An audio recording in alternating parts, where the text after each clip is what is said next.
Unité TV, Unité TV.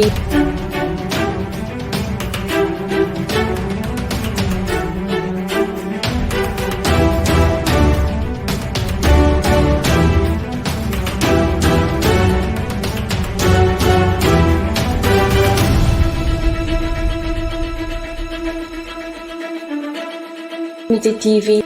Allez, vous présentez d'abord le nom. C'est Lamine Estandi Diaw, donc qui est ici à Kermassa. Voilà, donc.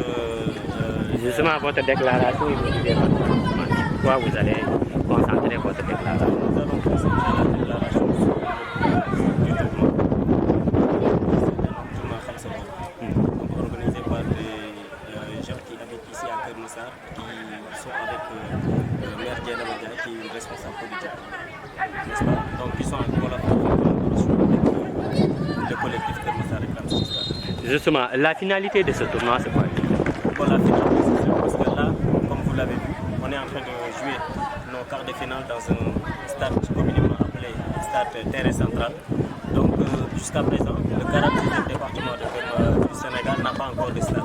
Et là, nous savons très bien que Kermassa a de très bons talents, mais quand même, ce qui bloque le sport massarois, c'est le manque d'infrastructures. Donc là, aujourd'hui, les jeunes de Kermassa se sont levés. Ce n'est pas aujourd'hui seulement, parce qu'on en avait parlé avec le président de la République lorsqu'il était ici à Kermassa, mais également Matarba en tant que ministre, il était là à Kermassa, il avait pris ces engagements-là. Mais jusqu'à présent, on n'a pas encore vu quand même des démarches allant dans ce sens. Et là, comme vous avez vu, il y a des jeunes qui sont dévoués, il y a des jeunes qui sont dans le mouvement Khamsabok, qui ont fait appel au collectif Kermassa Réclame son stade, donc je suis le coordinateur, donc pour réclamer ce qui nous revient de droit, pour réclamer une chose qui est essentielle pour Kermassa, pour la jeunesse de Kermassa.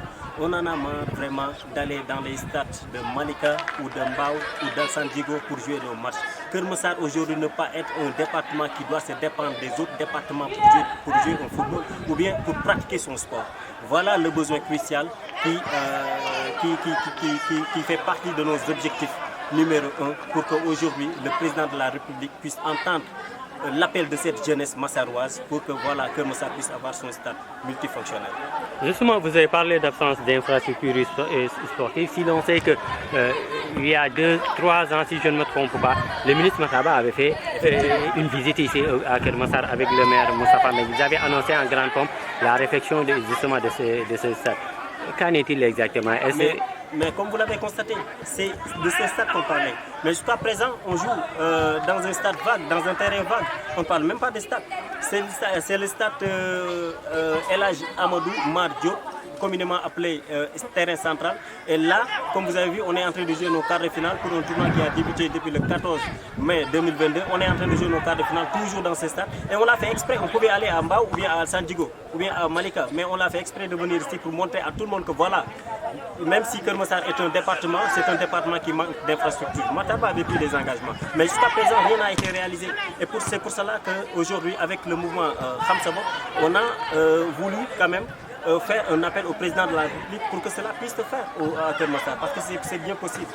C'est devenu l'utile à l'agréable, un mouvement certes qui est connu dans les sphères politiques et sociales, mais aujourd'hui, dans le domaine sportif aussi, ce mouvement dit va mettre en avant l'aspect sportif pour dire qu'il est temps de raffermir les liens, surtout les jeunes, si l'on sait que c'est un tournoi dédié aux jeunes de Kermassa. Effectivement, et c'est à partir de là que nous saluons quand même cette initiative de ce mouvement Khamsabok, parce que c'est une première quand même de voir, c'est une première édition également, de voir des jeunes quand même qui sont dans les sphères politiques, comme vous l'avez si bien dit, mais qui pensent au sport.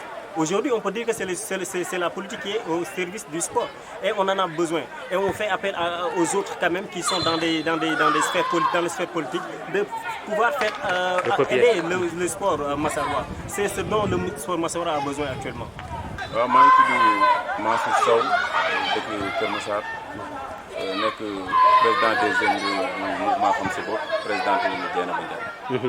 Mouvement Khamsabok ngeen dëkk rek beneen mouvement ngeen amal tournoi justement tournoi lan mooy njeexitalu tournoi bi ngeen organisé ak itam ban édition ngeen toll fi mu toll. waaw ñu ngi si première édition bi mais boo gisee tournoi bi li ko waral mooy sport du ma ne sax dafa dee Kër Massar mais ñu ci war a jàpp dañ ko seetaan Kër Massar.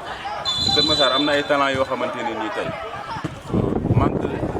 stade kese moom moo tax ñu am ay problème jour yu jóge fii di dem feneen mënuñu xam seen talent loolu mooy problème bi ñun nag en tant que jeune nekk ci mouvement xam sa bopp bi ñuy toogee waxtaan dañu il faut ñu dundalaat sport Kër Massar ànd ci ak waa Kër Massar réclame son stade ne leen combat bi nañ ko porter pour ñun ñëpp pour jeunesse su Kër Massar parce que comme ni ko standing waxee sànq rek président ñëw na fi ànd ak ministre bi jooytu nañ ko jooytu ko ku nekk mais après duñ ci am benn réponse maintenant nag dañu taxaw pour xeex président xam ne jeunesse su Kër Massar amuñu dara lu ñuy xaar ci moom lu dul stade gisuñu suñu bopp ci moom ñun stade rek lañ soxla ci moom.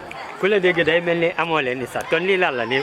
non lii mënu ma ko tuddee sax stade parce que terrain la ngay wax ko wax danaa la terrain central ki nga xamante ne ni moo fi nekkoon ancien maire football na fi takk fi capitaine Grand Médine bi mu toogee ñu yaakaar ni dina dox mais am na lu mu fi jot a laal tuuti mais boobu ba léegi mënul bouger mais dañ ko war a am jeunesse bi ñëpp ñoo taxaw pour ñaan Macky Sall mu dimbali ñu stade Kër Massar.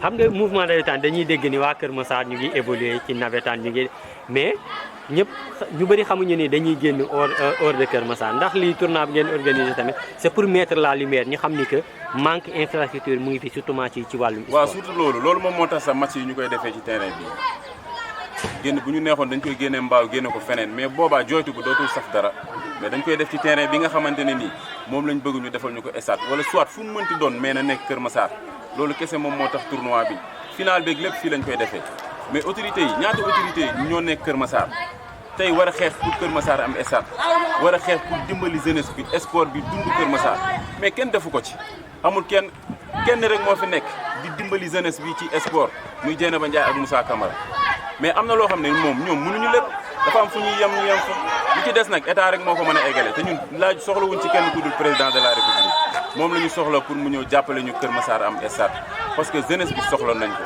ku ñu ko defal nag ñun li lay fay xam nañ ko mais stade daal lu ñu bëgg président de la république defaral ñu stade Kër Massar. sa kàddu gu mujj lan la. waaw sama kàddu gu mujj mooy di woo jeunesse bi yëpp te lii nii commencé nañ ko mais dina jeexital bi yaakaar naa ne dina am solo parce que dina réussir quoi combat bi daal ñu ngi ci woo ASC yi nga xamante ne ni ñoom ñoo nekk ci département Kër Massar yëpp pour ñu ñëw jàpp ci combat bi Kër Massar am stade te Kër Massar fekk amul stade du ñu bàyyi incha allah. jërëjëf. Unité TV.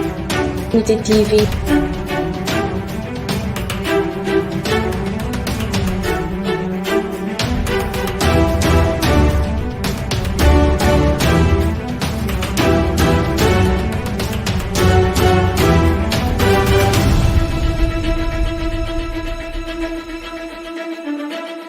Unité TV. Unité TV.